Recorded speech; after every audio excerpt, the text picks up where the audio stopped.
Pemirsa, Catholic Relief Service atau CRS, salah satu lembaga swadaya masyarakat internasional secara resmi meluncurkan sebuah program pemberdayaan di masyarakat Lembata, namanya program Insiden. Ini resmi dilaunching pada 13 Oktober 2022. Program pemberdayaan ini akan fokus pada 3 isu kerja, yakni pengembangan pertanian cerdas iklim, pengurangan risiko bencana, dan penguatan kapasitas ekonomi masyarakat. Kehadiran CRS lewat program Insiden menambah daftar program adaptasi perubahan iklim di Kabupaten Lembata.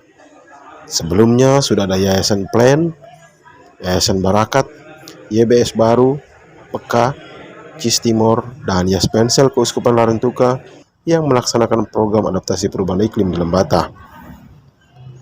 CRS bermitra bersama Yayasan Barakat untuk mengimplementasikan program Insiden di 5 desa di Kecamatan Nagawutung, yakni Wakerong, Bour, Pasir Putih, Riabau, dan Lolong. Menurut Yeni Suryani, Country Manager CRS Indonesia, CRS melalui Insiden program punya spesifik inovasi dalam urusan penguatan ekonomi, yakni SILC atau Saving Internal Lending Community.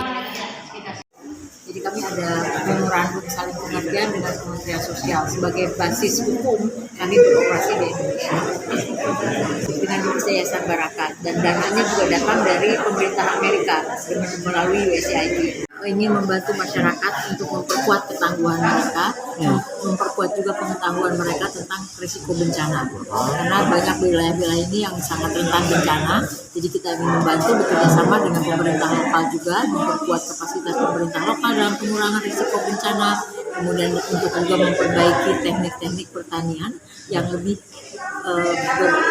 beradaptasi dengan perubahan iklim. Jadi karena misalkan kekeringan terlalu panjang, bagaimana tanaman apa yang cocok untuk yang tahan kekeringan dan sebagainya.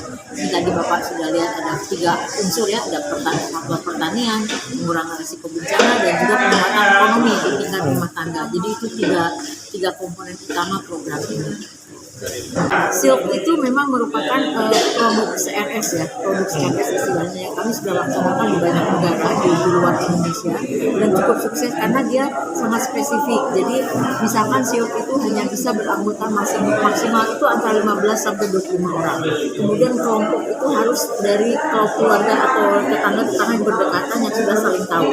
Kemudian juga ada konstitusi yang mereka bangun bersama. Konstitusi itu seperti ADART, tapi memang mereka menyebutnya konstitusi. Dan itu merupakan peraturan internal mereka, bagaimana mereka akan mengadakan pertemuan, bagaimana mereka akan menabung, bagaimana mereka akan meminjam, dan sebagainya. Jadi memang ada kegiatan menabung, jadi mereka harus bertemu setiap minggu, dan itu sangat ketat. Mereka harus bertemu setiap minggu pada saat yang sama, pada waktu yang sama. Bahkan posisi duduk pun anggota pada saat bertemu itu harus sama setiap itunya. Jadi mungkin Bapak bisa, kalau kebetulan ke Larantuka itu kami di beberapa desa sudah berjalan intinya kelompok SILC-nya. Jadi memang seperti usaha bersama simpan pinjam, tetapi konsepnya agak berbeda.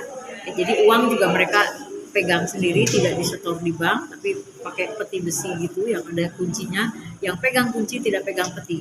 Jadi petinya ada di rumah si A, kuncinya saya yang pegang misalkan. Jadi dan itu memang dibangun atas kepercayaan. Nah, sistem tabungan ini juga memungkinkan anggota itu juga bisa meminjam untuk keadaan darurat. Ada orang sakit kah, ada harus bayar anak sekolah kah, dan sebagainya. Tapi kelompok juga bisa menyepakati untuk menyisihkan dana yang ada dalam kelompok itu untuk dana sosial. Misalkan untuk menyumbang orang kematian, kalau ada bencana, gitu ya, itu juga bisa dilakukan. Terdampak iklim, pangan dan juga ketahanan ekonomi rumah tangga. Jadi mereka ada bisa meminjam untuk misalkan tambahan modal, untuk bisa meminjam untuk beli pupuk, bisa meminjam untuk beli bibit. Jadi tanpa harus meminjam ke rentenir ataupun yang pakai bunga tinggi. Itu bunga juga mereka tidak menyebut bunga, tapi bagi hasil di sini. Mereka juga jadi kembali kepada mereka juga kalau mereka punya dana. 3 isu utama yang dikerjakan CRS dan Barakat sangat relevan dengan konteks penghidupan masyarakat Lembata. Pertanian dan pangan serta bencana adalah soal-soal besar yang patut diselesaikan dengan kerja kolaboratif. Apalagi urusan perubahan iklim, ketahanan pangan, dan pertanian berkelanjutan juga menjadi isu utama dalam kebijakan rencana pembangunan Lembata. Selamat berkarya untuk CRS dan Barakat di Lembata. Semoga lewat program insiden bisa mengurangi kerentanan masyarakat Lembata, terutama saat menghadapi kondisi darurat bencana yang terkait perubahan iklim.